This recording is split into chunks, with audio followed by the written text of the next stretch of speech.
श्री शिवाय नमस्तु भयम। दोस्तों, जैसा कि आप सभी लोग जानते हैं कि 13 मार्च 2026 यानी शुक्रवार को पड़ रही है चैत्र महीने की कृष्ण पक्ष दशमी तिथि। और दोस्तों, ये वह तिथि है जो चैत्र मास में पड़ने वाली सबसे बड़ी तिथि है, क्योंकि ये शुक्रवार के दिन पड़ रही है और इसका बहुत ही बड़ा और विशेष महत्व होता है।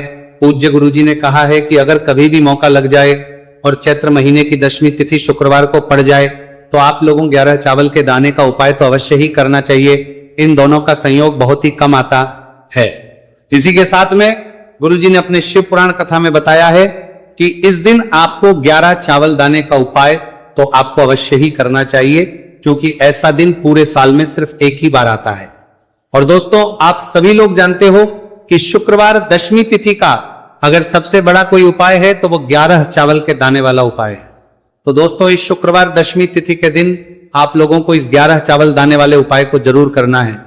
बहुत सारे लोग होंगे जिन लोगों ने इस उपाय को ना किया हो, मतलब पूरा साल निकल गया, उन्होंने किसी भी दिन इस 11 चावल के दाने वाले उपाय को ना किया हो। पर दोस्तों, आपके पास एक आखिरी मौका बचा हुआ है, जो कि 13 मार्च शुक्रवार दशमी तिथि के दिन है। तो इस दिन आप लोगों को इस वाले उपाय को जरूर कर लेना है।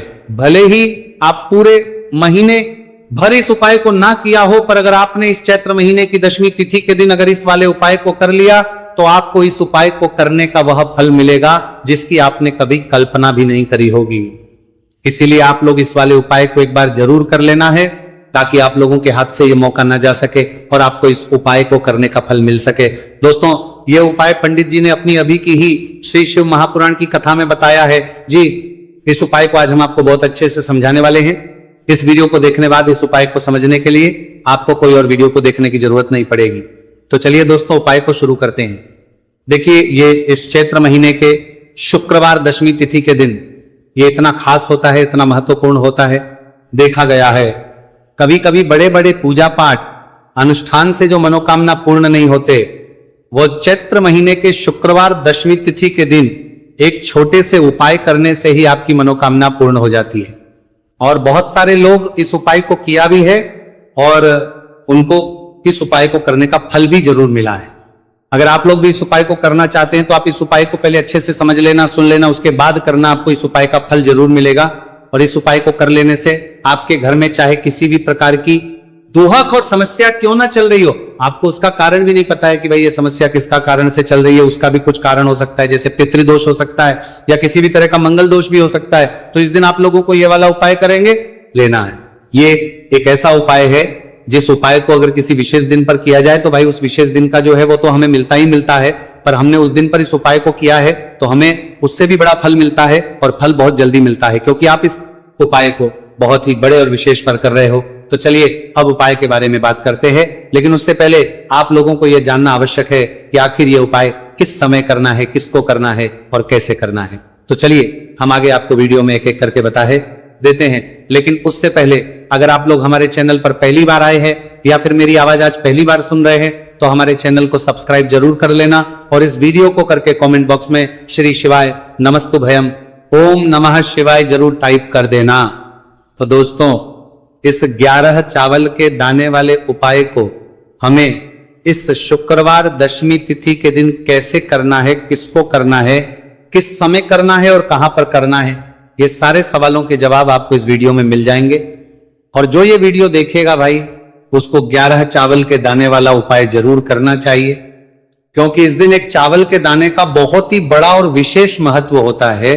और जब बात आ जाए 11 चावल के दाने की तो ये सोने पर सुहागा वाली बात हो जाती है और ये एक बहुत ही बड़ा उपाय हो जाता है इस शुक्रवार दशमी तिथि का।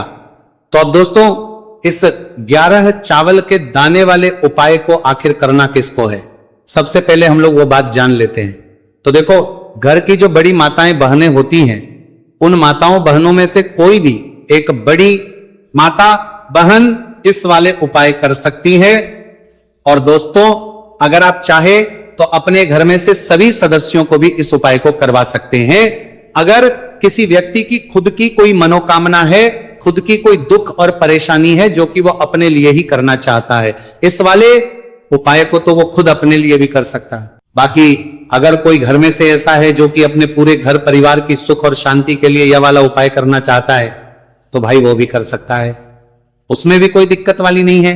कहने का मतलब यह है कि इस उपाय को हर एक सदस्य भी कर सकता है और पूरे घर परिवार के सदस्य के लिए घर की बड़ी माताओं बहनों में से कोई एक माता बहन भी कर सकती है। माताएं बहनें अगर घर में उपस्थित ना हो या वह यह वाला उपाय ना कर पा रही हो, तो फिर घर का कोई बड़ा सदस्य भी इस 11 चावल के दाने वाले उपाय को कर सकता है, चाहे फिर वो पुरुष ही क्यों ना हो, उसमें कोई भी दिक्कत वाली बात नहीं। अब दोस्तों, इस 3 बल के दाने वाले उपाय को हमें करना कहां पर है? हमें इसे शिव जी के मंदिर में जाकर करना है। बहुत सारे लोग प्रश्न करते हैं, हर एक उपाय को करते समय क्या हम इस उपाय को घर पर कर सकते हैं? तो इस वाले उपाय को आप घर पर नहीं कर सकते हो। इस वाले उपाय को करने के लिए आपको शिव जी के मंदिर ही जाना पड़ेगा। उसके बाद में दोस्तों जो अगला प्रश्न निकल कर आता है वो ये आता है, इस उपाय को लेकर कि आखिर इस उपाय को हमें किस समय करना है? सुबह के समय करना है कि शाम के समय करना है? तो देखो, इस वाले उपाय को आप लोग सुबह के समय भी कर सकते हो और शाम के समय प्रदोष काल में भी कर सकते हो। अब अगर आप पूछो कि भाई साहब सबसे उत्तम समय कौन सा रहेगा इस 31 चावल के दाने वाले उपाय को करने का, तो हम आपसे बस यही कहेंगे कि इस उपाय को आप सुबह के समय करेंगे तो ज्यादा बेहतर होगा। बाकी अगर प्रदोष काल शाम के समय भी करेंगे तो भी अच्छा होगा, उसमें कोई भी दिक्कत वाली बात नहीं है। तो अब दोस्तों अगली सबसे बड़ी और महत्वपूर्ण बात आती है, वो ये आती है कि सुबह अगर हम उपाय को करेंगे तो हमें कितने बजे से लेकर कितने बजे तक के बीच में करना है, और शाम के समय प्रदोष काल में करेंगे तो हमें कितने बजे से लेकर कितने बजे के बीच में करना है। तो देखो, सुबह जितनी जल्दी हो सके आप उपाय को करने की कोशिश करना। बाकी अगर किसी कारणवश लेट भी हो जाओ, ठीक देर भी हो जाए, तो 10 या 11 बजे तक भी आप उपाय कर लेना, पर 12 बजे से ज्यादा देरी ना हो, ठीक है? इस बात का ध्यान रखना। उसके बाद में दोस्तों अगर शाम के समय प्रदोष काल की बात करें, प्रदोष काल का जो समय है होता है वह शाम के 6 बजे से शुरू हो जाता है। मतलब शाम के 6 बजे से लेकर 7 बजे के बीच का जो समय होता है यह समय प्रदोष काल का समय होता है। पर अभी जो मौसम चल रहा है, इस मौसम में जो है शाम बहुत देरी से होती है, तो आप इस उपाय को 7 या 8 बजे के बीच में भी कर सकते हो। मतलब शाम के 6 बजे से 8 बजे के बीच में आप कभी भी इस वाले उपाय को कर सकते हो, उसमें कोई भी दिक्कत वाली बात नहीं है। अब दोस्तों यहां पर इस उपाय को लेकर एक और सबसे बड़ी बात यह निकल कर आती है कि इस 11 चावल के दानों को हमें लेना कहां से होता है, और हमें इस उपाय को करने के साथ में क्या और कुछ भी सामग्री ऐसी होती है जो शिवजी के मंदिर लेकर जानी पड़ रहती है। तो देखो यहां पर हम आपको बता दें, सबसे पहले आप लोग ये जान लो कि ये जो 3 चावल के दाने वाला उपाय है, सिर्फ और सिर्फ आप उपाय की सामग्री लेकर कभी भी शिवजी के मंदिर मत जाना, क्योंकि हमें भगवान के सामने यह नहीं दर्शा है कि अगर हम भगवान शिवजी के मंदिर आए हैं तो अपने फायदे के लिए आए हैं। तो इसलिए जो भी पूजन सामग्री है, उपाय सामग्री है, 11 चावल के दाने, इसके साथ में आपको पूजन सामग्री भी जरूर लेकर जाना है। देखो, अगर सुबह के समय उपाय कर रहे हो तो सीधी सी बात है, 1 लोटा जल तो आप लेकर जाओगे ही जाओगे। वही 1 लोटा जल अगर मिट्टी का जल हो तो बहुत अच्छा रहेगा। मिट्टी का जल कैसे बना आता है इसके लिए हमने पहले से बहुत सारी वीडियोस बना दी है आपके पास। इस दिन एक आखिरी मौका रहेगा, मिट्टी का जल शिव जी पर चढ़ने का और उपाय को करने का बहुत बड़ा आपको इस दिन फल मिलेगा। तो इसीलिए इस दिन हो सके तो भाई मिट्टी का जल चढ़ाना, तो अपने साथ में कम से कम 1 लोटा जल तो आपको लेकर जाना ही जाना है। अगर मिट्टी का जल नहीं है तो घर का जल भी आप इस्तेमाल कर सकते हो। इसके अलावा जो भी पूजन सामग्री है, देखो 11 के दाने ये अलग आपके रहेंगे और जो आपकी पूजन सामग्री रहेगी वो अलग रहेगी। पूजन सामग्री में आप जो भी चीज लेकर जाना चाहे वो लेकर जा सकते हैं, एक बेलपत्र भी लेकर जा सकते हैं, उसमें कोई भी दिक्कत वाली बात नहीं है।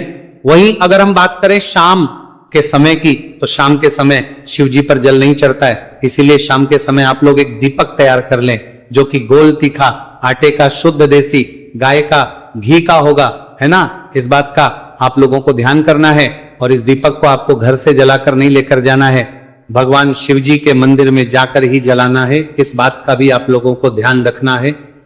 अब दोस्तों यहां पर हमें इस बात को समझना है कि ये 11 चावल के दाने हमें लेना कहां से है? क्या हमें दुकान से लेकर आना है या हमें अपने घर से लेना है या कहां से लेकर आना है और कौन से चावल लेना है? क्योंकि चावल भी बहुत प्रकार के होते हैं। तो देखो, इन सभी सवालों के जवाब आप लोग एक बात में सुन लो कि भाई जो उपाय है, इस उपाय में आपको ये नहीं देखना है कि भाई कौन से चावल है, कौन से चावल नहीं है।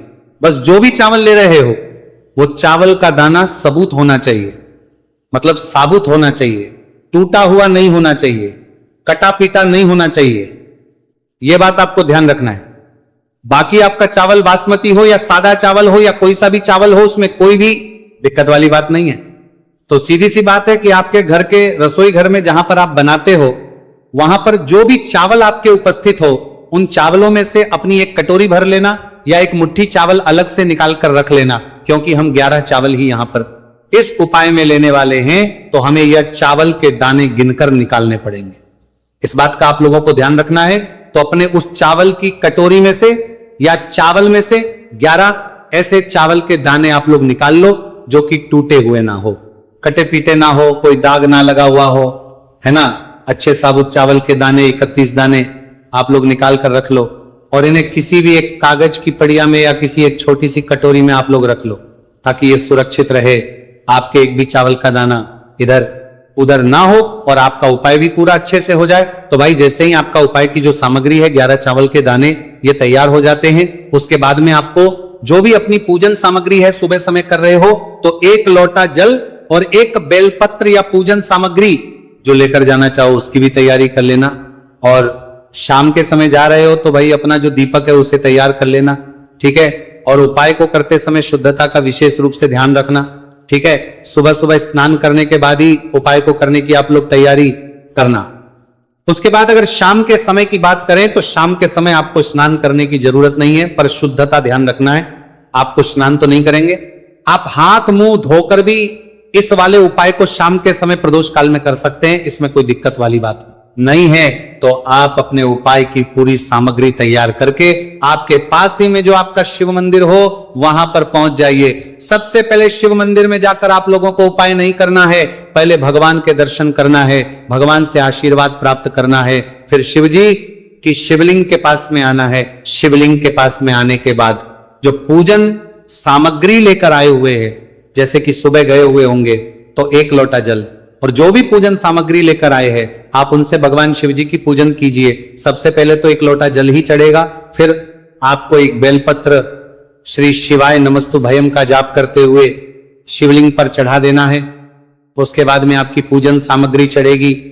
उसके बाद में अगर दोस्तों शाम के समय अगर आप इस उपाय को कर रहे हो तो अपने साथ कम से कम एक जो दीपक है गोल बाती का, जो आप अपने साथ में लेकर गए हो, उस दीपक को मंदिर में जाकर अपनी माचिस से जलाना है और उस दीपक को शिवलिंग के पास में रखना है, ठीक है। इस दीपक को रखने के बाद ही आप लोगों को अपना ये वाला उपाय शुरू करना है और दीपक को ज्यादा पास में मत रखना, वैसे भी गर्मी पड़ रही है, भगवान शिव जी को आंच नहीं लगनी चाहिए, है ना।